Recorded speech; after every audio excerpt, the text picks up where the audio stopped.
I showed the time to be 6 o'clock standard daylight savings time. This is regular city council meeting for Monday, June the 11th, 2012 at Jasper City Hall, 465 South Main Street.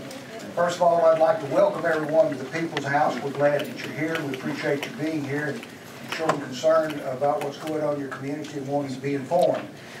We ask you, though, however, please turn your cell phones off or put them on silent at this time because we don't want to interrupt tonight's meeting. And one night I made this announcement and then mine was the first to go off. So I made sure mine was off before I told y'all. We're officially called to order. Let the record reflect that all members of the City Council are present tonight. First of all, we'd like to call on Brother Rhodes to lead us in a word of prayer. Lord, in the name of Jesus, Lord, we come praise and we come back and back to your praise and give you glory. Lord, in the name of take control of this meeting, Lord. Let it be what you have to do. Yeah. We thank you again for the government of your people. Take control in your Son Jesus' name we pray. Everyone say it. Amen. Amen. Yeah. Okay, our first item on the agenda tonight is the presentation of a plaque to it's a service award presented to Tommy Adams for his recognition of 6 years of dedicated service to this community. Tommy, if you come forth, I'll present you with it.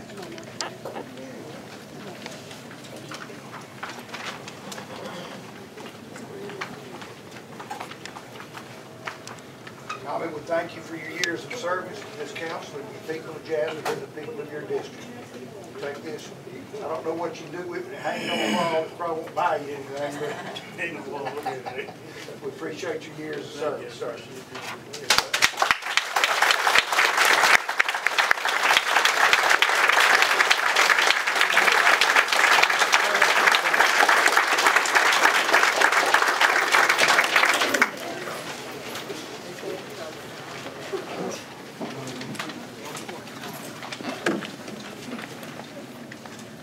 Okay, with that, we move next to the departmental reports that have been provided to the members of the City Council. If you have a question concerning one of those reports, you'd like to ask a question, now's the time to do so.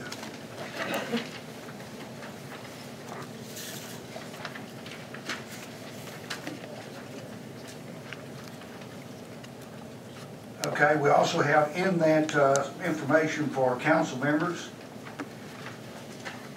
And if you'll go right to that, basically that is something that if you haven't had a time to study it, you'll want to, and you'll want to take it home and look at it. That is the revenues with the comparison to budget for 8 months ending May 31st, 2012. That tells you exactly where the city is standing as far as money goes. Anybody have a question they'd like to ask Denise Kelly? If you don't want to do now, you can certainly do so later. Okay, we have 2 public comments. The first one to sign up is Reverend John Harden. Harden, come forward, please. You have 3 minutes, sir. 3 minutes. Thank you, Mayor. To the mayor and to the council and all of us here. I worked in Marlin for 13 years. And when it came time to get to principalship, Mr. Enos Lumpkin and Mr. Sam Gray thought otherwise. And they got together.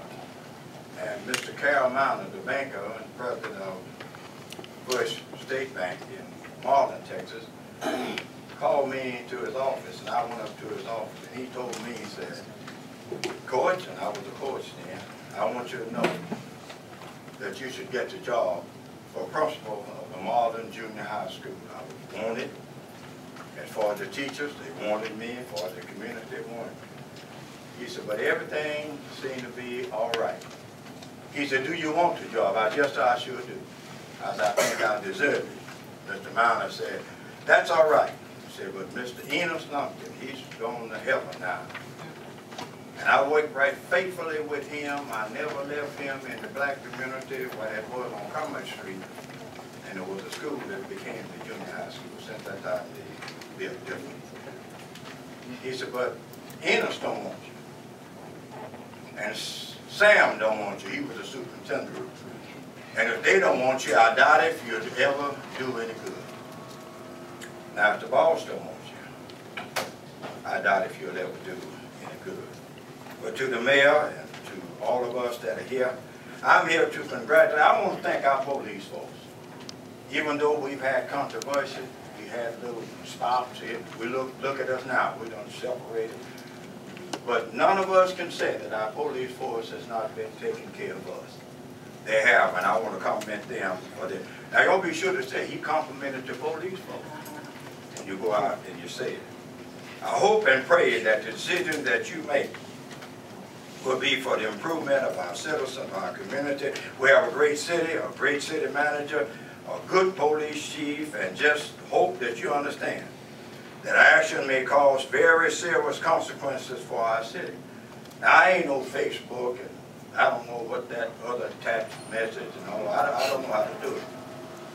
But when New York start talking about Jasper, y'all ought to think, I ought to think, we don't need all of that kind of advertisement. We just don't need it. Think about it yourself. Please pray for God's direction, because we need a city where we can come together and work together in love of each other. The lyrics of the song says, somebody gonna get hurt before we do. Y'all don't say amen, you know what I'm saying? He said no hollering out. He didn't say you never say amen. Somebody's gonna get hurt with what we're doing before we do. And the song says somebody's gonna get hurt before we do. Somebody's gonna pray for the things that you do. How many will it take? How many hearts are you going to break? Just to satisfy you. Somebody's going to get hurt before we're through, and don't be surprised if that somebody is you. How many will take? How many hearts are you going to break? 3 minutes is expired. Somebody's going to get hurt before we're through. I say again, watch yourself. Try to work together. Anybody can tell the nest, but it takes a good bird to put it together. Okay. I got 2 more minutes if you give it to me, and I can have the house and all. We have up next Tanika Brooks. Come on, and here comes the good Tanika, word. you also have 3 minutes. David?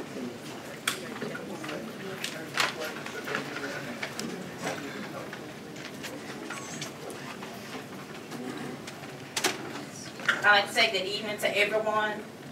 I'm speaking on behalf of myself and anybody that would agree, and of course to those that will disagree will. So that's not to control that. My heart is sad. No, saddened is the word. My heart is drugged. I know that people are sick of hearing about James Byrd Jr. But we got drugged into it. We didn't ask for it. We got drugged into it. Just like we got drugged into this.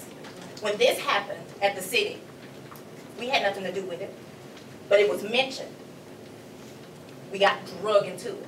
But we say no to drugs. I say no to being drugged. I never thought I would live to tell stories that my ancestors tell. I sit down with my children and have stories of, and I'm kind of afraid to kind of let go of them a little bit. Because it's scary. But if you haven't been there, then you can't relate. And I can't make you relate. But I do want to say, we talked about the fence last time. The fence, if everybody turn around and look down the middle, Yeah. I think they put it up in here. Yeah. But they said it was removed. Let's think about it. I'm sick. No, sick again. That's not the word. Tired of being drugged. What are we going to do? What are we going to do? The council room is divided. The door that's now open for executive session was closed a few months ago.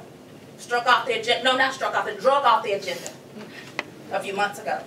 Anything we wanted to talk about was drug off the agenda. Why? But this is not a race issue. If I'm lying, say I'm lying. The door was closed. We couldn't get in the door. Could not get in the door. Couldn't write on a piece of paper and get told struck like that. That's right. Drug. That's true. But Galatians 6 and 7 says, Be not. Come on. be not deceived. Come on here. I don't know about your God, but my God is not mocked. Whatsoever you sow, you gonna reap it. You may not reap it, but you got children. That's right, baby. You got grandchildren. You have ancestors. And I've been blocked from a lot of people. I've been friends with everybody. Don't know what I done wrong. And if I did something wrong to you, I apologize. But now everybody quiet. Quiet. Hadn't said anything out of the way. Talked to everybody. But everything's changed. But Tanika's still the same. And I want you to know that from my heart. Because when I need help, I want somebody to help me. And when you need help, if you have to sit in front of me, I'm going to help you. That's right, that's right. Because if my children need help, or if my great-grandchildren need help, I won't want what I do to fall bad on my family, my seed. You have to think about what you do. No, I'm not perfect. I've done, everybody in here does stuff. That's right. You're right. If you say you have, you're lying. Nobody's perfect. But I got a Savior who said, it's painful. It's painful. Whatever I can do to help 3 minutes has fix expired. it, let me know. Thank you.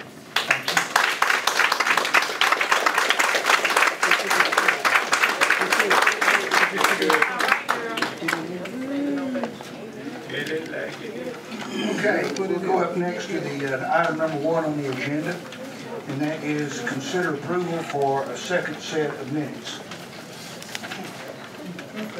That's 2 sets of minutes. That is the regular city council meeting for May the 15th, 2012, and the special call city council meeting for May the 31st, 2012. Make the motion, pass. Have a motion by Mr. Sayers. Second by Mr. McMillan, I believe. All those in favor say aye. Aye. Any opposed? Let the record show it passed unanimously. Okay, we have up next an item that has been back on the agenda, and that is to consider a table item, the creation of ordinance against sagging or below the waist pads. I make a motion we table this item again if we can, in order to get just a little more information on it. Okay, I'm going to just say one time real good here and nice, please. There's people that are trying to hear, and it's hard to hear, especially back there in that back room. And we put something over the air conditioner. Is it in place tonight? Okay, it has helped, but you still can't hear back there. But we've done everything that we can, include working on the sound where everybody can hear in this room. But we're going to ask everyone, please, to be quiet during tonight's meeting. There will not be any permitting of any comments or any yelling or any moaning or hollering or any comments. This council is here to discuss these items, and they deserve the respect to be able to discuss them. Go ahead, Mr. Hopkins. Okay. Let me just read this. It shall be unlawful for any person in any public place or in the public view to be found in a state of nudity or partial nudity, or in dress not becoming his or her sex, or any indecent exposure of his or her person or undergarments, or be guilty of any incident or lewd behavior. And I've got a few deals from the news, printouts, first one thing and another. What got my attention was the phrase, the undergarment. And I'd ask, what would keep from putting on some running shorts with your underwear under the running shorts and then pulling your pants all the way down? You don't have an undergarment showing. You know, that got me a little confused, and I know what the intent is, and I'm all for the intent. That's all I have. Do we have a second on his motion to table? Okay, no second on the motion to table. Do we have a motion, period? I make a motion to pass. Okay, a motion to pass this ordinance has been made by Alton Scott. Is there a second? I'll second. Second has been made by Randy Sayers. Okay, discussion. This second on this is a promise that I made to when I first ran for city council the first time. I told everybody, I said, if somebody called in about the sagging pants, and I told them at that time, I said, if anyone put on the agenda an ordinance against it, I'm gonna be for it. All right, I didn't make it that time, so I came back and I ran again. And I waited, and nobody put it on the agenda, so I put it on the agenda. Because I'm tired of My wife has been looking at grown men's dirty underwear. And every woman in the building ought to be tired of looking at men's dirty underwear. She said, not they ought to be. Every man in Jasper ought to be tired of his wife looking at other men's dirty underwear. Don't care whether it's red, yellow, black, white, or brown. Race has nothing to do with it. It's about decency. Yeah. If you can't step out in the public and be decent, then you need to stay inside, regardless of who you are. Elton, one of the concerns that I have, we've had, is this is something which has been kind of a lightning rod in other communities. I got on Google and looked up some stuff, as I'm prone to do. Communities take a lot of criticism for passing legislation like this because it can be construed as a racial profile.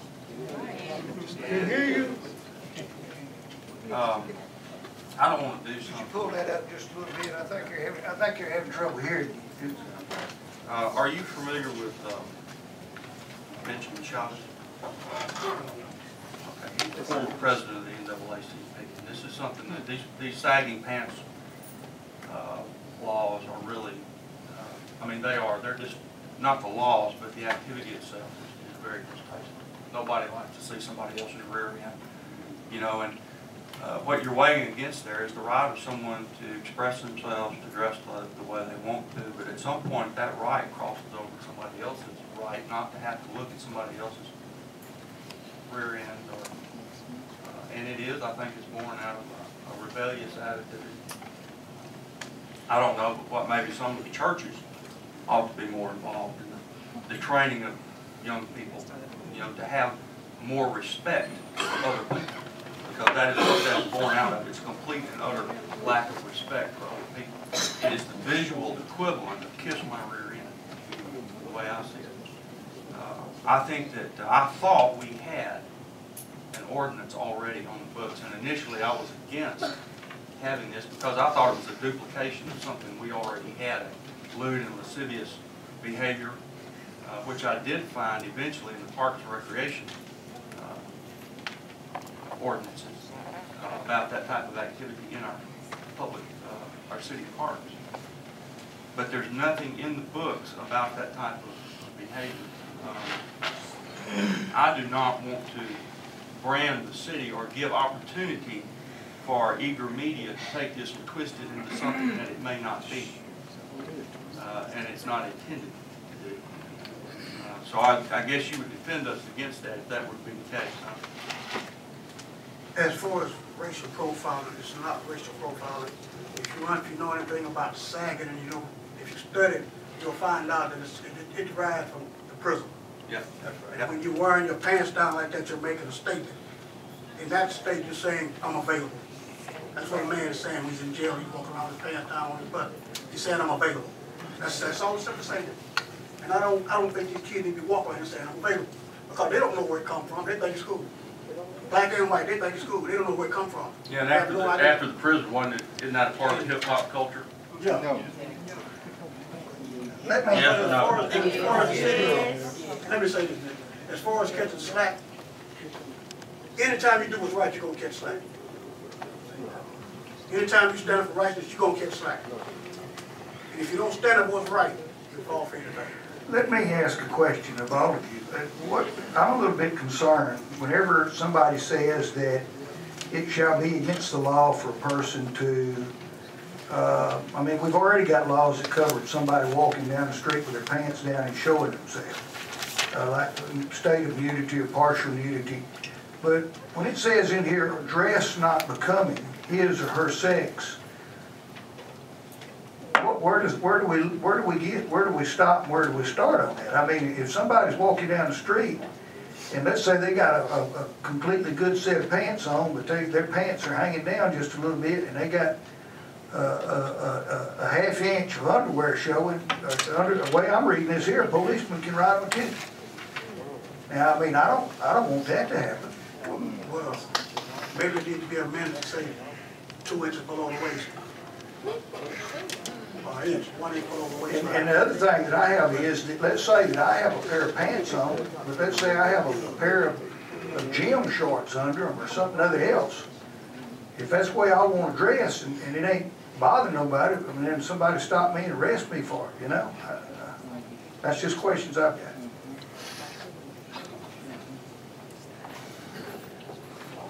I would like to see us pick this and give us a little bit more time to look and study on this. See if we don't already have something in our city ordinance that might address this. Tommy, you were shaking your head a lot. Do you know for a fact whether or not we have anything in our municipal code that covers this? Nothing local, there's state laws governing the same thing. This is a ordinance, and I wanted our city attorney to look over it, but this is one from another city, and we just changed to make it fit the city of Jasper. The fines to me looked a little bit low. I mean, I'm not familiar with how fines are set or, you know, generally how they run. It doesn't look to me like it's got much teeth in it. You know? The ordinance here says that the person would be charged $50 the first time, $100 the second time, and $150 the third time, and that they'd be ordered to do 16 hours of community service also for the third time.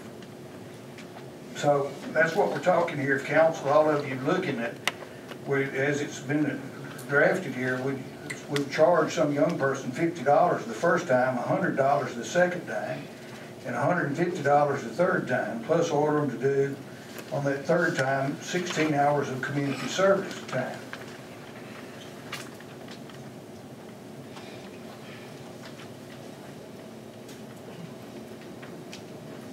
Is that about in line with other fines that we have, for, like traffic violations or whatever?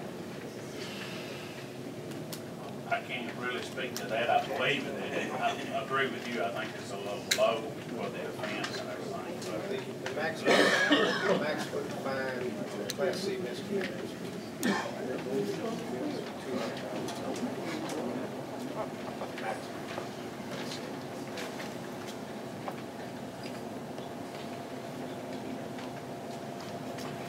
Can we collect other ordinances from other cities, just to compare them? Sure. That's what you want to take. You've got a motion and a We've got a second. motion. We've got a motion and a second, which means we have to vote on it. However, I guess we could have a motion to table I'll make that motion. at this point. I would second. Is that okay, Mr. Attorney? Do we have to vote on it, or can we have a motion? You've already made your motion and a second to So now we have to vote on it, don't we? either vote or you can withdraw that motion. Okay, Mr. Scott, you have a motion. Mr. Sayers, I thought that was right, but I wasn't sure. Mr. Scott, you have a motion. Mr. Sayers, you have a second. Mr. Scott, would you be willing to withdraw that motion and allow and pass a motion to table? What's that? No. No, okay. But we have a motion, we have a second. So now we're required to discuss it and have a vote. I have no further discussion. Okay, any further discussion? Then we call for a vote. All those in favor of an ordinance fining people for having sagging pants, say aye. Aye. That was you, Alvin? Okay. All those opposed? No. Nay. Okay. So it's, Mr. Scott votes for, and we have all the other council members voting against. 1 for and 4 against. Okay, that puts that to rest.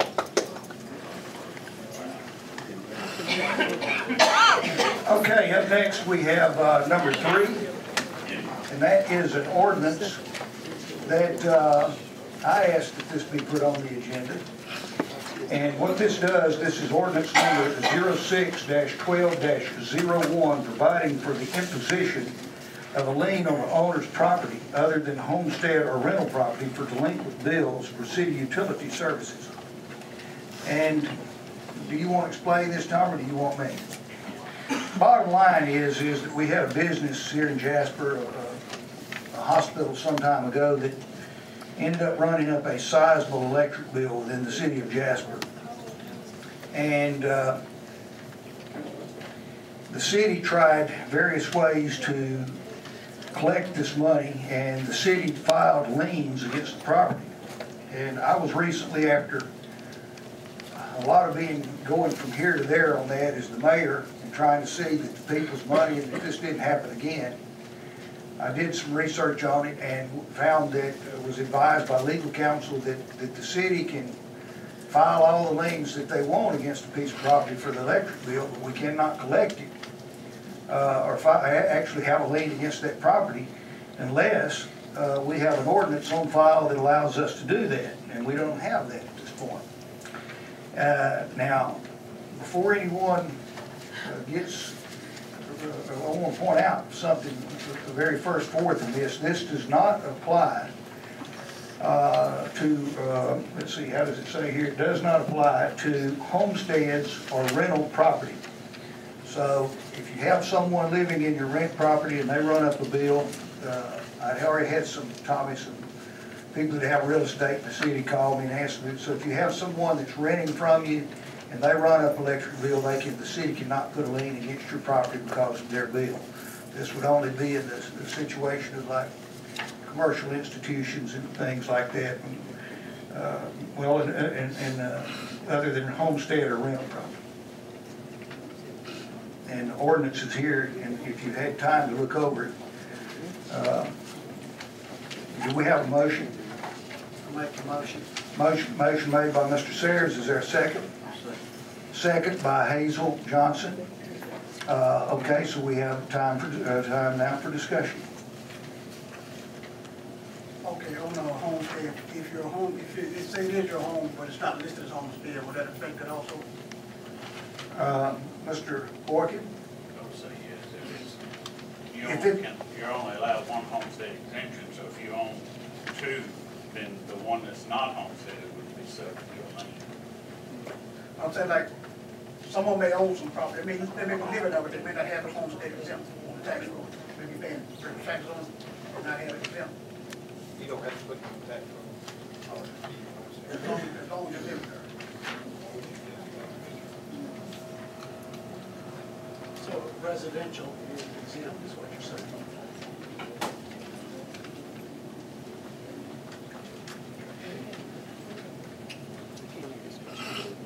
Any more discussion?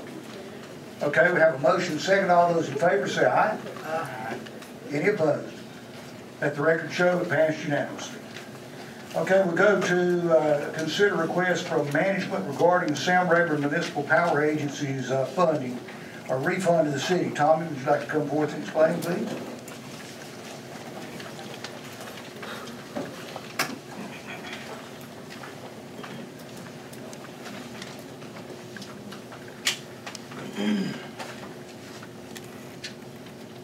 We have our annual refund on the, from SRMPA, that we received back at $757,655, and management is proposing to use $55,000 of that, $55,553 for a 3% raise for city employees.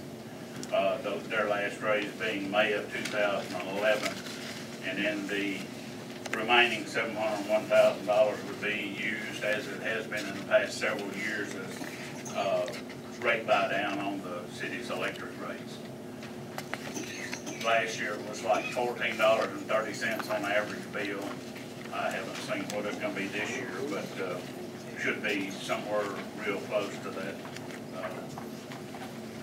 Last year it was $727,000 refund. Is that money we get every year? We pay into a debt service, and we over collect because of the stipulation says you have to have 1.2% over or whatever. We pay into it, and then what's unused they disperse back to the city. It's a refund, but it's a refund of monies that we pay too much. Doesn't make a whole lot of sense. Is that something the city counts on? No. Last year we passed it on. What this is, for those that are new to the council and want to know about this, the Sam Rayburn Municipal Power Agency is comprised of the cities of Jasper, Livingston, and Liberty. And what we do is the whole job of the agency is to get power to the member cities at the cheapest price possible. which is a feat within itself. Tommy and I serve on that board. Each city has 2 representatives that run this board, that serve on the board and run the SRMPA. And the SRMPA is not in the business to make any money. The SRMPA, because of its indebtedness and its infrastructure, its bonds, it's required by the financial institutions and the bondholders to keep a certain amount of a reserve there in case of emergencies and everything. But bottom line, the Sam Rayburn Municipal Power Agency is owned by the member cities of Jasper, Livingston, and Liberty. And the agency is not in the business to make any money, but simply just to exist, to provide electricity for possible lowest rate to the cities. And so what happens is every now and then you might say we cut to metal. When we end up with more money than is needed to operate and to maintain the debt service on the bonds, then we come up with extra money and we split it between the 3 various cities. Last year, the city basically can do anything they want to with this money. This is the council's discretion to do anything they want to with this money. But what we did last year and what we're proposing to do this year is give people a discount on to give them a little bit of credit off their electricity in the summer months. Last year, the average home in Jasper, I think we ended up, if you took it down to average, because it's by the kilowatt, the average home here in Jasper ended up getting about a $13 by the time it split up with 13. Was that right, Tommy? About $14? $13.40, I think. $13.40, is that what it was? But anyway, that was knocked off people's electric bill. I know that doesn't sound like much, but if it's a nickel, it's more, you know. I mean, every bit that we can reduce electric bill, that's what we're trying to do. And last year, that's what we did with the money. And did we also give a 3% raise out of it last year? Not last year. No. The year before that, it was 1.2 million, and we bought a sidearm garbage truck and a street sweeper. That's right, that's right. And then for the last about 10 years, the remainder of that 1.2 went to buy down of electric, and for about the last 10 years, it's been, each year, it's a large portion of it's been used to buy down the electric power rate. So is this the NISCO fund? No. This is it's just a refund from SRMPA. Like I say, we pay into the debt service, and we're required to pay more, like Mike said, to have the cash on hand for the debt, and then whatever is not used for the operation, then they refund back to us each year. If y'all like to table this for a month, we have 3 new members. If y'all want to study this for a month, we can table this. Well, we've already again had motion and a second. Or you want to withdraw your motion? You made the motion. It's been so long ago. I'll withdraw. Okay. Mr. Sayers withdraws his motion, and there's been some discussion since there's new members on the council and they'd like to study this more. Is there a motion to table? Okay, Mr. Sayers has made the motion to table. Is there a second? Second. All in favor of tabling? Any opposed? Okay.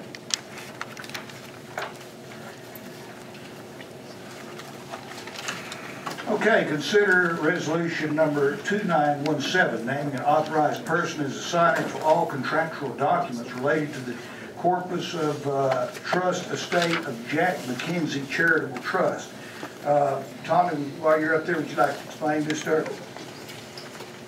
We received this documentation from, it was a charitable trust set up in 1965, and the trust came to its end 25 years after the gentleman's, the passing of his last surviving sibling, and the city of Jasper was the beneficiary, or whatever the terminology is, of the remains of the funds. And I gave you in your packet the total on the funds coming to the city, and then there's stipulations on it is $241,000. But we need the motion tonight, or the resolution tonight, for Mayor Lapp to sign all the contract and documents.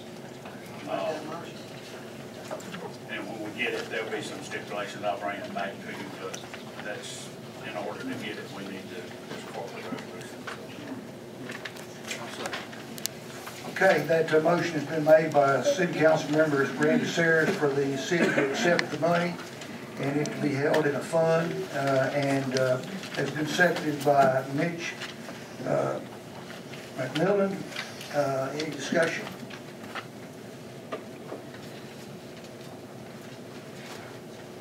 Okay, that's a good deal whenever you get a letter in the mail that says you got this money. But there is some stipulations, and if you will look, we provided them in that, some information about this, but I think, Tommy, did you not tell me there's some more information coming on how this money has to be spent? There was, the wheel was with it, and I didn't want to run all the copies, and I didn't think y'all needed Well, material. bottom line, we need the city's attorney to look over that and to give us an advisement on how, because it's my understanding that the will has some stipulations that money can only be spent for certain things within the community, so we need to do that. All in favor, say aye. Aye. Any opposed? Let the record show that it passed unanimously. Okay, the city manager is still standing, and we have, of course, everyone knows that the city of Jasper is in a situation of pending litigation, and that has everybody concerned here at City Hall. We have up next item number 6, and that is consider a policy governing the use of city vehicles.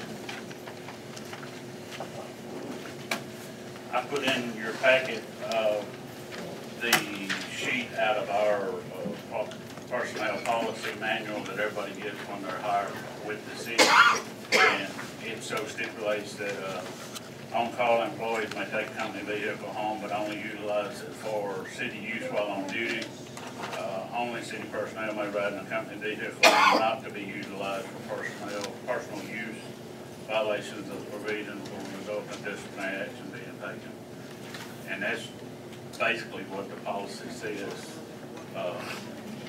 in reference to city vehicles. Now, department heads have to do it, correct? Yes. Everybody that works for the city underneath me carried the department heads take a vehicle home. They're subject to call, and when we have a call, Greg can tell you, we were at the hospital and there was probably 5 of us standing out there that he was there, I was there, Monta, Bob Gary, different ones.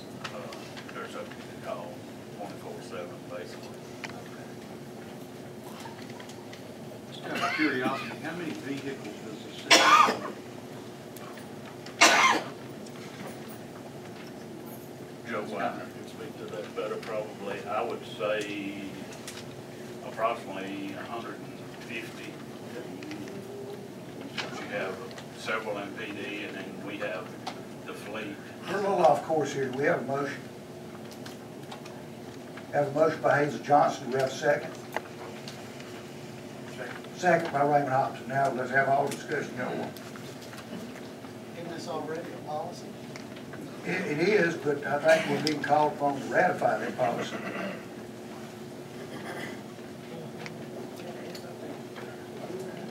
I think the way it's explained to me is it's been policy all along, but then you just get more people taking their cars home, and more home, and more home, and then next thing you know, you got everybody taking their cars home. It's a lot of gas money.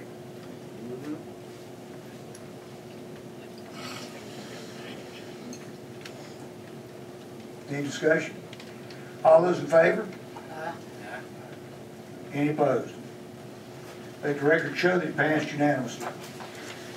Okay, we have also, due to financial concerns, we have a item on the agenda. This is to consider the policy governing the budget overages. And bottom line on this issue here is it basically is already stated in city law that the council adopts the budget, and then it's up to the city manager to see that that budget is carried out as the city council has adopted. Likewise, over the years, we've got into a practice at the city that moving money from one fund to another. And bottom line, what this policy would be considered a policy that basically says that any money that's in the budget stays where it's at in the budget, and then any money It's moved, would have to be approved by the city council. How does the council feel about this? I think we need to table this out, Mike, until we get some literature on it. Okay, we have a motion to table this item. Is there a second? I'll second. Okay, there's a second. All those in favor of tabling, say aye. Okay. Any opposed? Everyone is in agreement on tabling. Okay, up next we have the policy, the operations at the Jasper Police Department. And this is the time that any council member has any questions or wanting anything to know about, they have the right to do so now.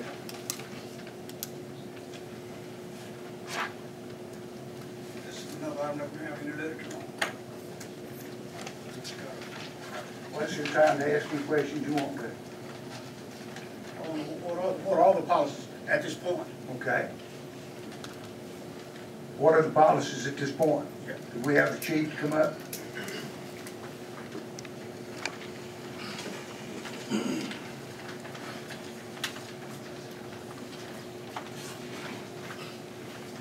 Councilman, there are several policies.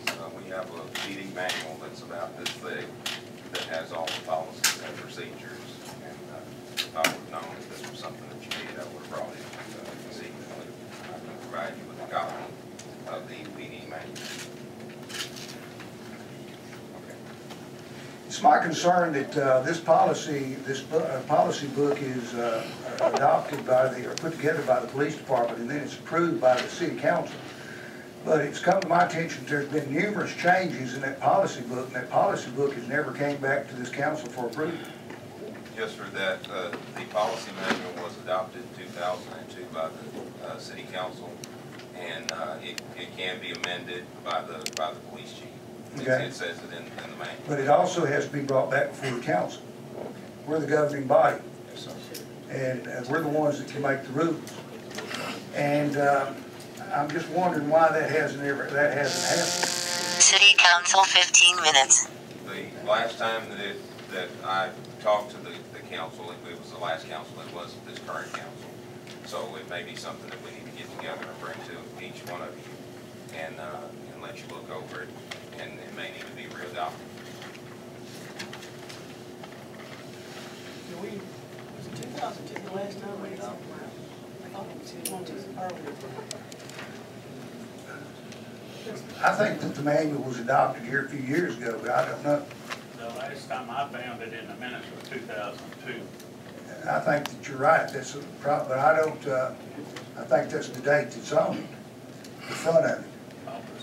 But when was it adopted? And the last few times, I don't know. But I remember it coming here, but I don't know if it's in the minutes. The last one's 2002, and that is some date in 2002 on the front of that manual. Okay, but the bottom line is that I don't see how that document or anything in it can be effective or be official unless it has been adopted by the governing body of this city, and that is the city council. Would you agree? If you say so, sir. Also, I have some other deals that I wanted to ask. Do we have a training officer a field training officer within the police department now? I believe so. What's his name? Mike Poindexter is a field training officer. Okay, is he the only one that we have? I think Frank Garmas, if I'm not mistaken.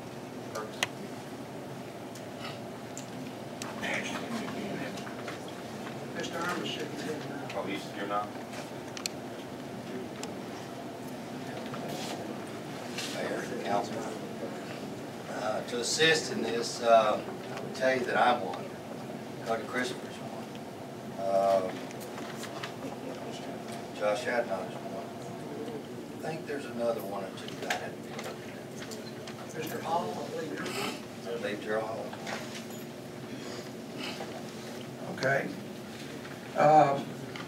I'm also going to ask you something else tonight, and I've looked into one police report here that where a man was basically, it occurred on January the 12th, January the 16th this year, where an officer was involved in a situation on Edgewood Street, and the officers ended up turning a dog loose on the man, went in the house and tased him, and turned the dog loose on him and let the dog bite him. You know anything about that? Okay. Was that officer ever, did you ever come down to the policy of why that you're turning the dog on somebody over there? A man in his house, and I understand that the man had not committed any crime.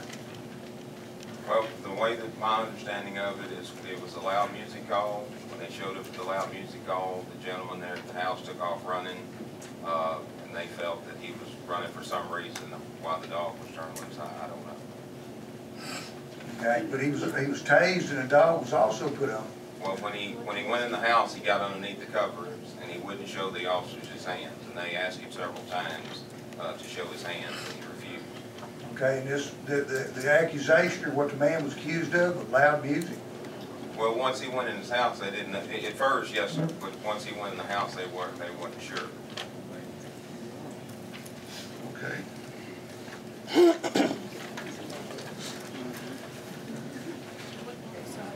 I also understand that in May of this year and I understand that it's happened several times, that there's been dog bites within the city, and that the dogs are not quarantined. The dogs are instead allowed to go wherever. And in case of one on this date, May the 14th, the dog went to Louisiana, and nobody ever checked to see if the dog had rabies or anything. I'm not familiar with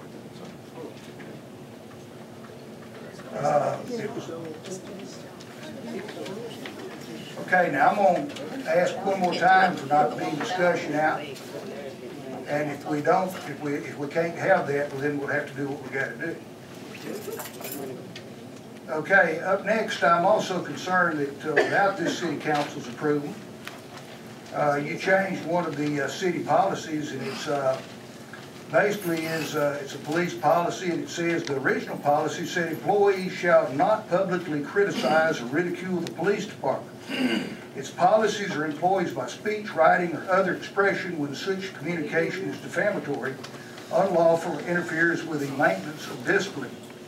Provision shall in no way serve to limit or diminish any employee's constitutional First Amendment rights or other rights provided by federal, state, or local law. That was the way that it was originally written, but bottom line is that the police department, you or someone in the police department, come out and said employees shall not publicly criticize or ridicule the police department's policies or employees by speech, writing, or other expression when such communication is defamatory, unlawful, or interferes with the maintenance of discipline. And I'm just wondering, did anybody consult with the city's attorneys or anybody to see what kind of, I mean, we obviously can tell people what they can say, city employees what they can say when they're at work, but how can we tell city employees what they can say when they're not at work? Well, that was meant at work. Well, it doesn't say that. It says publicly. I'm just saying, how do we come up with these policies whenever this council knows nothing about them and they're already done? When I wrote that, I referenced the city manual in there and gave a copy of it. Right, I understand that, but what I'm saying, this council or no one ever authorized this change. Okay, but that's what I'm saying. I didn't give the change. Whenever I said it in the meeting, I gave a copy of the policy manual. And that was well, but in the city's original wording, Chief, it says the provision shall in no way serve to limit or diminish anyone's constitutional First Amendment rights or other rights provided by federal, state, or local law, and you struck that out. No, sir, I did not. Well, it's here.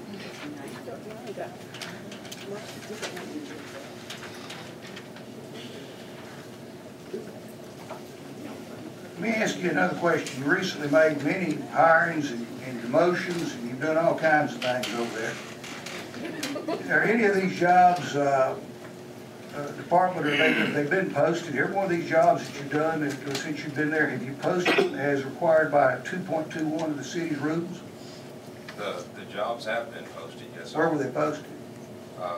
If I gave them to Joe Whitener. Now, the motions that you're talking about when I first hired on, those were not demotions, they were reassignments. And I talked to the, I can't allow any laughing or anything out there. We can clear this room for that. and I discussed it with the city attorney before I did, and Joe Whitener in Whitener's office. Okay. Excuse me, hang on. Go ahead. You discussed it with Joe Whitener. And the city manager, I mean, the city attorney prior to doing this. Prior to making the changes. I was in his office that day and talked to Whitener, and he called Mike Ratcliffe on the phone. 11:30 that morning. Yes, sir. But he had already been hired. Commotions had already taken place. Then you discussed it with the attorney? Okay.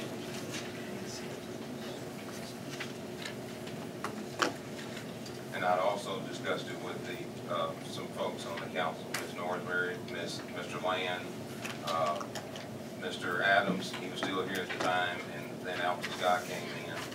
And they agreed to you go ahead and do this? Yes, sir. Okay, then they would have done that illegally because the council would have been conducting business outside of the session. This council cannot, I as mayor cannot give you permission to do anything. I understand, sir. And neither none of these councilmen can give you permission to do anything. We can only do this in a body sitting right here. Okay. So if those, you're saying on the record here tonight that those councilmen talked with you and you all come to a consensus. It was not all at one time, sir. But it doesn't matter. There's what's called a walking consensus.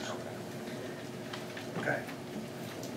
I want to ask you another question.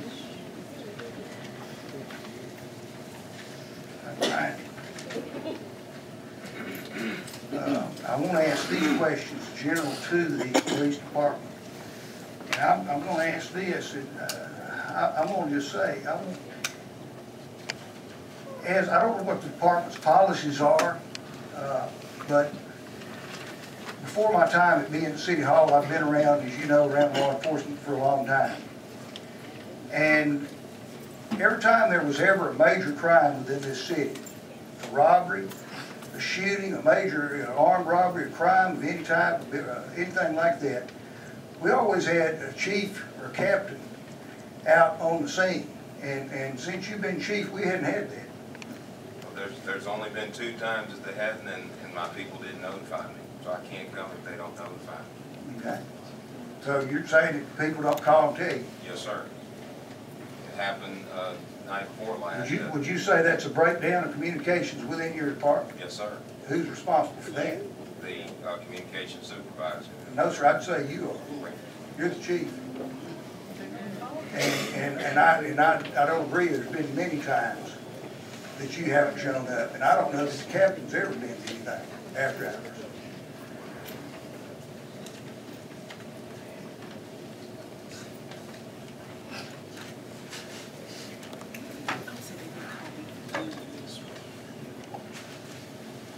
Okay, if there's other questions that any council member has. Yes, I'd like to have one. I've got one question, Ronnie. We talked a moment ago about the restructure, and it not being a demotion.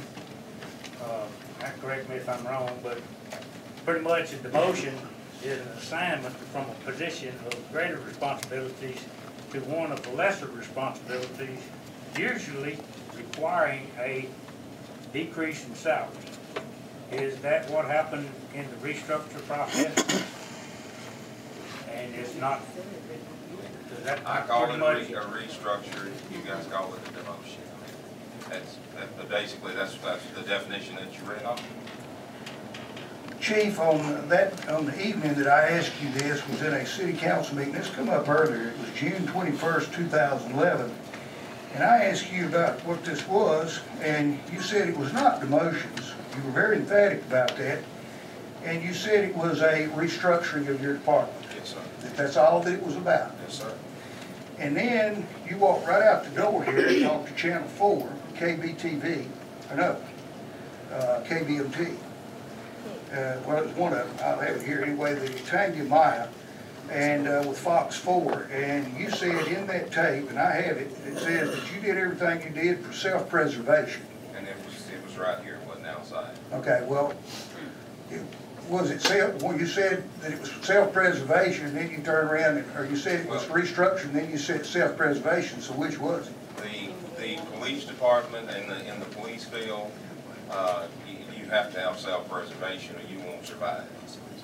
So, I mean, I said it, and I mean, I have to live with it now. I said it, and it's the deal to survive. I mean, you know, I work around a bunch of people every day. What are you talking about survive? I mean, what's self-preservation? That's staying alive or what? Well, no, sir. I mean, that's it. That's it in a nutshell.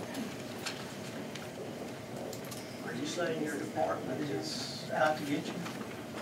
I don't know.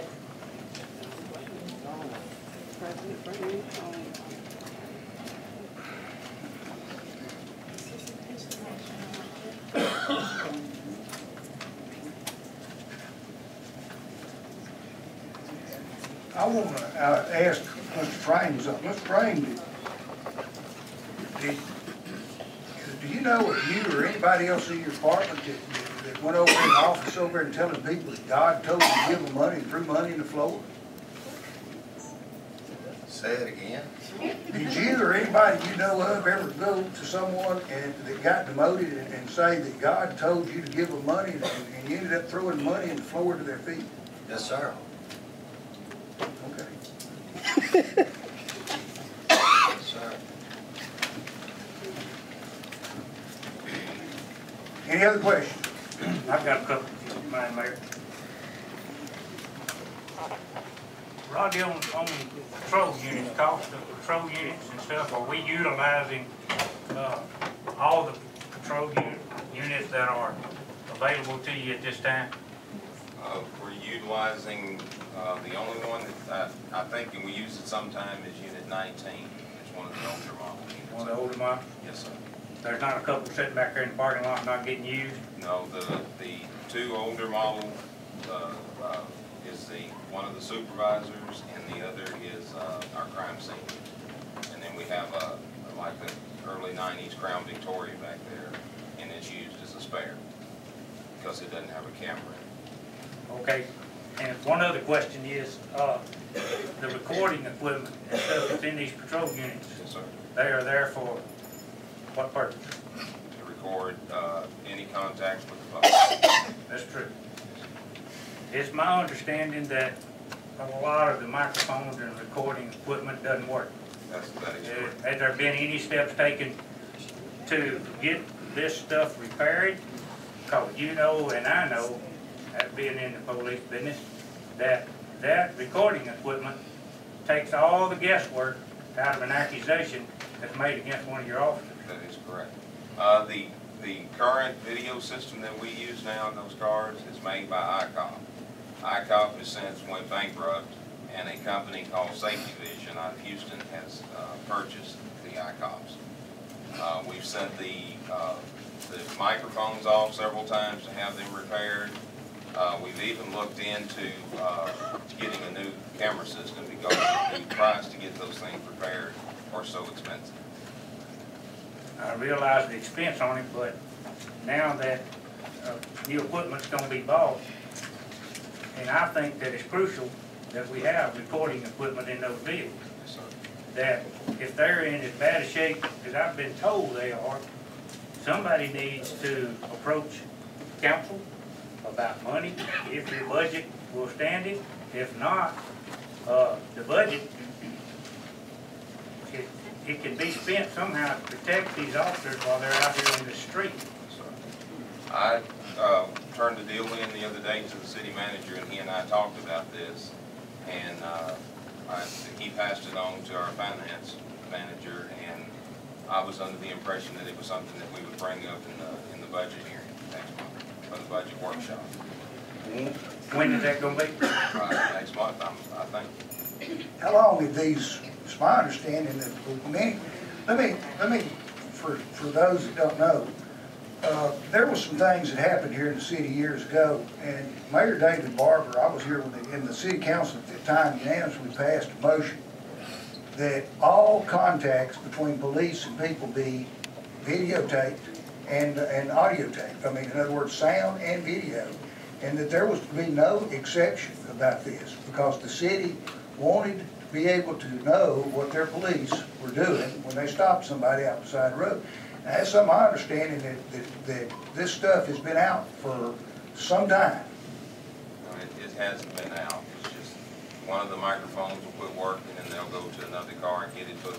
It's kind of like we've been piecing it together from, I guess, the lack of a better term.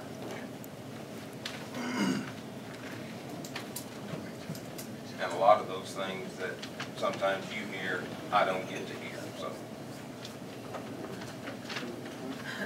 What are you saying you don't get to hear? Because the people don't come to me with it. I don't work in those cars every day. So you don't. When I go by, is everything okay? Yes, sir. So your men in your department don't communicate with you? No, I didn't say that. I said if I asked them if everything's running okay, you need anything, no sir, everything's okay. And then I'll give a deal that somebody took the microphone home with them. That's been the going thing around in the last few days, is these officers wear these microphones on their belts. And when they get out of the car at 6 o'clock, they'll leave and take them home. And then they'll have to go and get another one out of another car to make it work. Well, I'm just wondering how we go to a deal where, like when Chief Hunter was there, if those tapes and those recordings were checked in at the end of every shift, and if somebody didn't have a recording of a stop, they were in big trouble over there. And that doesn't seem to be the case now.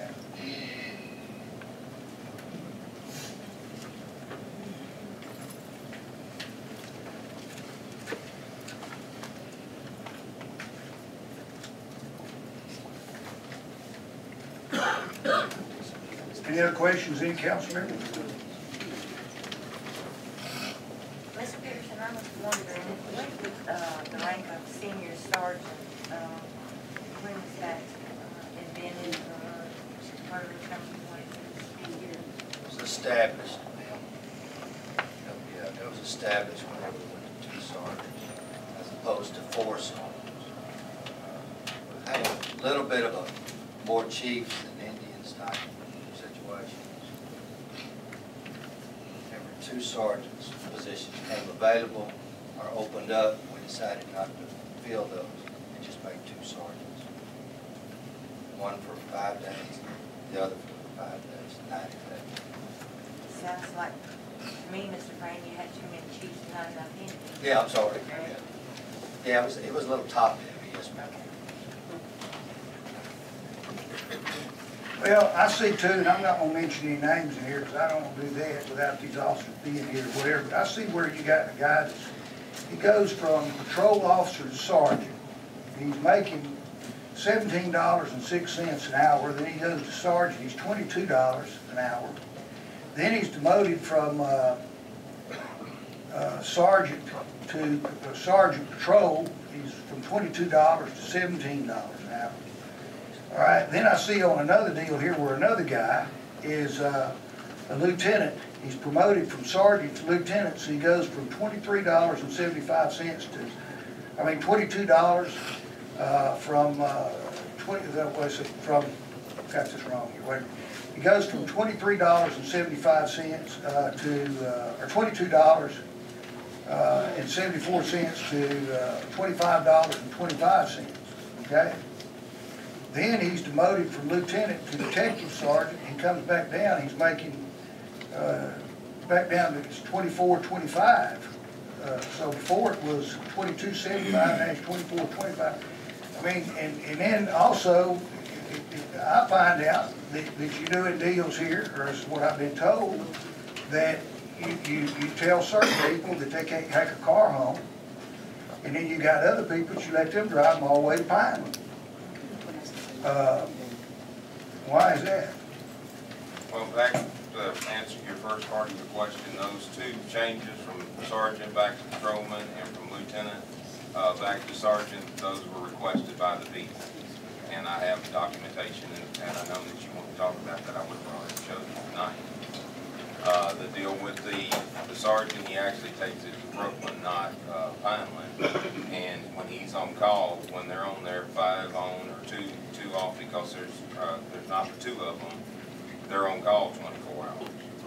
So per the city policy, if they're on call, they can take a vehicle, but other than that, they don't just get out and drive them to Vineland or Hemphill because they want to. So is every policeman in the city on call, 24 hours? Yes, sir. So then every policeman ought to be able to take their car home with them.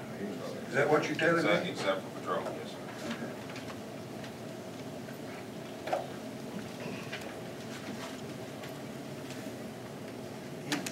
Anything else from any council member? When y'all check out during the day, like when you leave or you're gone for a day, is there a procedure that you check out or notify someone that you're gone? I tell my secretary, yes, sir. Okay, there used to be a calendar, a board that y'all used to sign out on. Y'all still use that? There is a board, the detectives, they use the board back there in the back. But during the day, on my daily deal, I'll just tell Miss Diane, go into the sheriff's office or wherever, and she knows. Okay.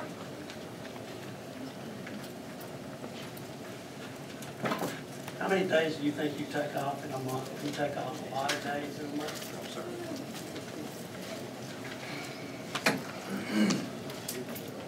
I've got one other thing. On continuing education for your officers, schools they go to, schools you've been to, everything. And I'll ask the mayor because I'm not real sure on this, but when it comes to spending money for continuing education, or do we have to, or do they have to obtain permission from the council to go to school? Do they have to get clearance to take the vehicles, go to and from? Or how does that work? I've never had to do that, I'm sorry. Well, you asked me, and no, I've never known the police department having to do that, but they have the money in their budget, and they cannot go over that budget. And the police department is over budget in that area, as well as some other city departments. Thank you. Mr. Pearson, do we have, or we do have now, a sexual harassment suit that's been filed against the city department? Do we have in our policy procedure manual policies addressing sexual misconduct while at work? Yes, sir. But as far as I know, it's after talking, and Mike, can you come up here and address that? He's been actually working on that investigation that you're talking about. I'm gonna let him explain it to you, so I don't tell you something.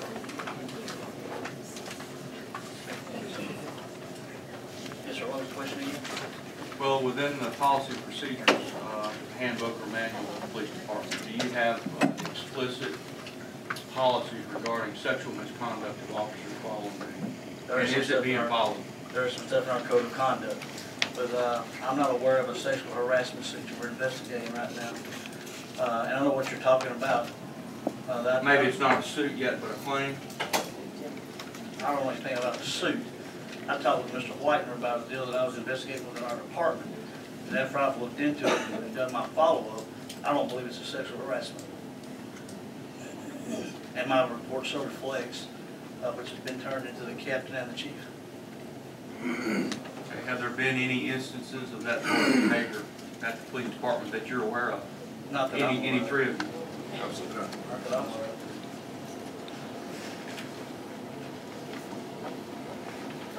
And if you're referencing the complaint that I think you're talking about, it wasn't brought to me in that respect. I wanted to talk to Mr. Whitener about it to get some clarification on some stuff. And he told me that there's a possibility that based on what I was telling him for pre-investigation, that could possibly be something of that. After I've done my investigation, I don't believe so. But then again, that's my opinion.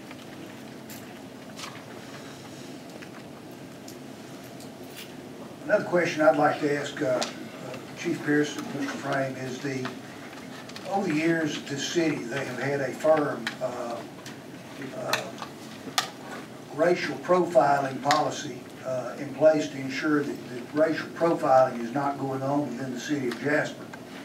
And the city has always went out and hired an independent firm to come in and to review the city's reports and their reports and their stops, and to then advise this council in a report of whether racial profiling is going on within the city or not. And that didn't happen this year. The police department, for the first time that I've ever known, instead decided to do their own racial profile study and investigation, which to me is kind of like having the fox guard the hen house. I mean, I think that the whole purpose that the city always, and the previous departments had it done by an independent firm, so that person has that's not on the payroll of the city. I mean, they come in basically and they give an unbiased report to this council. Why did that not happen this year? I was going to ask the chief. I'm sorry. Okay. What happened is with our computer system over at the office, we have a tier 2 report that's printed off by that, and that's what we went off of. The company that you're talking about, Del Carmen Associates, it's very expensive to use him, and it's something that the council wishes, and we'll get him back and get him to use to continue doing that, but it's very expensive. Or do you understand that the importance of it was that it was independent? I do understand. Yes, sir. It was somebody completely outside of Jasper looking at our racial profiling policies and then advising this council. Yes, sir. So whose decision was that? That was my decision. Okay.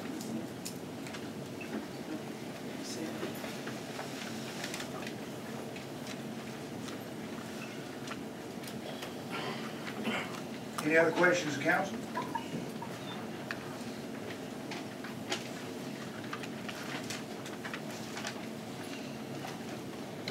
One other question. Back to the budget, where are we on the budget? Where do we stand percentage-wise for what we have left in the budget? I looked today. This year. I looked today, and we're at 67.9%. We have 33% left, or 32.1. And this is May, and our June, and we end in September 31st. What about the travel part of that budget? The travel is up. We have a deal with DECCOG where they'll pay for our meeting schools and convention. That's $1,250 that we'll get reimbursed. We need to file it between then and the time that. Where are we at budget-wise? We're over.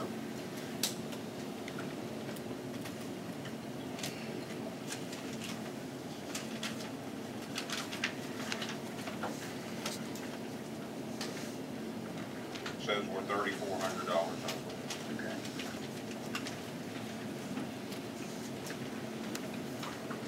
I got a question, Mike. On the subject of racial profiling, has there been any complaints of racial profiling? No, sir.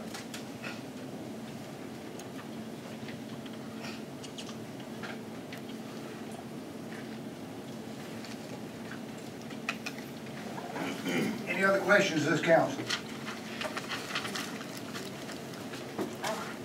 Okay.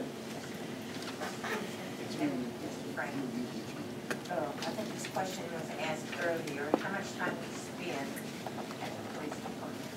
How much do you spend per day? I'm there from about 8:30 in the morning, 8:15 to 8:30 in the morning, till about 4:30 or 4 till 5 in the afternoon, unless I have to go someplace and meet something. But I'm usually always there. Well, my records show March through May, you were out about every other day. And Mr. Frame, you were gone part also. I just. Can't hear you. Say in the microphone, please. Did you all hear? No, we didn't hear her. But they didn't hear me, I'm sorry. Talk to the microphone. I'm sorry. Okay, my question was how much time Mr. Pearson and Mr. Frame spent at the police department daily. Because my reports show that from February the 29th to May 12th, that there were several days missed by Mr. Frame and Mr. Pearson at work. I also have reports of 2 officers involved in shooting, deadly force, neither Mr. Frame nor Mr. Pearson came to the scene. Do you have an answer for me in that one? Not sure what scene you're talking about. May or not have got a call from our dispatcher. So kind of been communication broke down again over in the police department. We were addressing some issues here recently about dispatch not calling. We've had several new dispatchers. That could be a count. So you're saying that if y'all weren't there, it was once again probably miscommunication, y'all weren't called? Scenes. Yeah. Sometimes we do get called, but they can be handled by the lieutenant or the sergeant. They just let us know what's taking place. Well, since we're talking about time on the job, Mr. Pierce, what's the city's policy about vacation? When do you get vacation in the city? Without looking at the policy, I didn't take. After you've been here a year, is what the rule says. You're here up for your yearly review tonight. How much vacation have you taken less than this year? I took a week on my own time right after I hired him. When the night that I was sworn in, I explained to the folks here at the council that I had a trip planned with my children. You explained to this council that night? Not this council. I mean, I was here then. Yes. And you told this council about it? And like July, I took 4 days in July. Okay, so you've already taken vacation before you're eligible to take it? And without looking at the policy, I'll have to agree. Okay. In fact, you were hired as an interim chief, and then like a week later you went on vacation. Okay? And took about a week off. Okay? I took 4 days. And you say that you told this council, well, I was here that night, so I don't remember you telling this council to check the minutes and see if it's in the council minutes. Maybe did you tell a particular council member of that? Well, it was when the meeting was over. Okay, so you didn't tell the council in the meeting? No. Okay, well, talking to the council in here in the meeting and talking to the council outside is two different things. Okay. And we'll address all that issues later.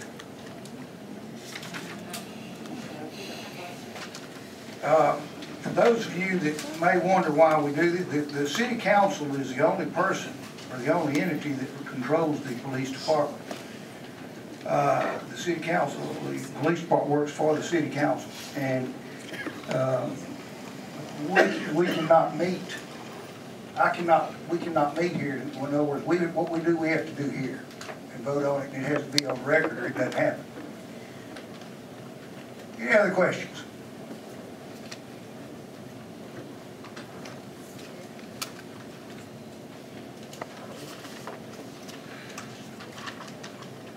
No other questions? We ready to move to the other. Next item on the agenda is to consider the enforcement of illegal dumping in solid waste dumpsters.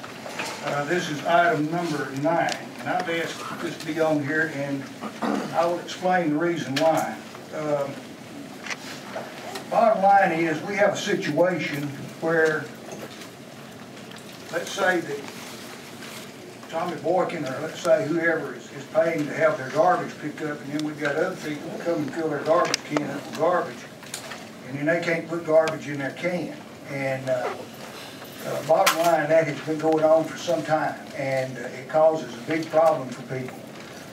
And it's been happening to some churches here in town where they go out there, they only come to church once a week, and then they go out there and their dumpster's full, and other people fill it up, and they can't put any garbage in it. And then we've had businesses here do the same. And bottom line is that it is a crime to put the garbage in the dumpsters, cans. Am I right, Mr. City Manager? And the city government the city sanitation department has really recently put signs on all of those cans to tell people not to put things in those dumpsters. Because what happens is the city of Jasper ends up, we don't have any place to put garbage, so we have to pay somebody to take garbage. So we've got people basically driving in here from communities outside of town and putting garbage in our garbage cans, and then the city's having to tote it off or pay to have it carried away. And then on top of that, then the people that have the cans are not able to use them because they're full. So what all we're asking, I think, tonight is the city's council to instruct the police department that this rule should be enforced. We have a motion by Hazel. We have a second. Second. Second by Raymond Hobson. Is there any discussion? All those in favor say aye. Aye. Any opposition? Let the record show that the measure passed unanimously. Okay, we're now down to the executive session pursuant to Government Code Section 551.074. The City Council will convene in closed executive session, discuss and deem appropriate to take action on personnel matters regarding City Manager Tommy Boykin and the Rodney Pearson Police Chief. Let the record show that our time is 7:18 Central Daylight Time. No, that's not right. Let the record show that's 7:23 Central Daylight Time.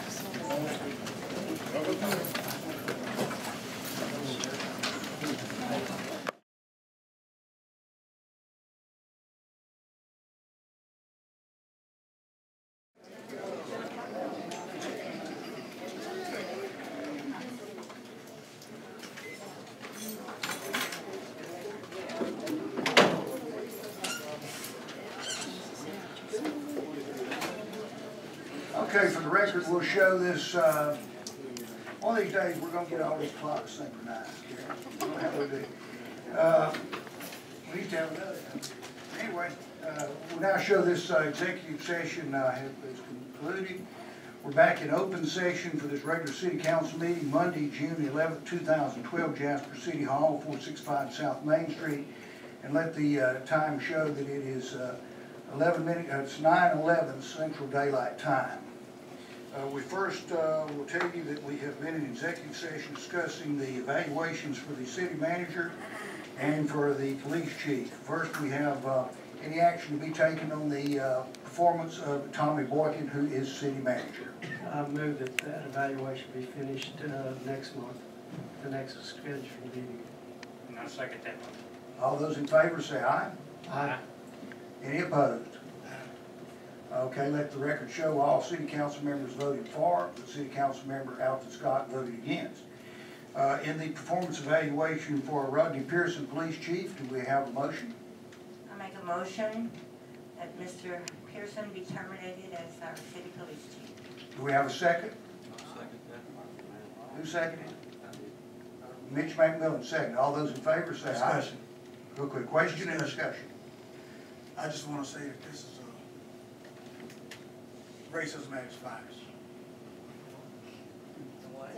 It's racism at its finest.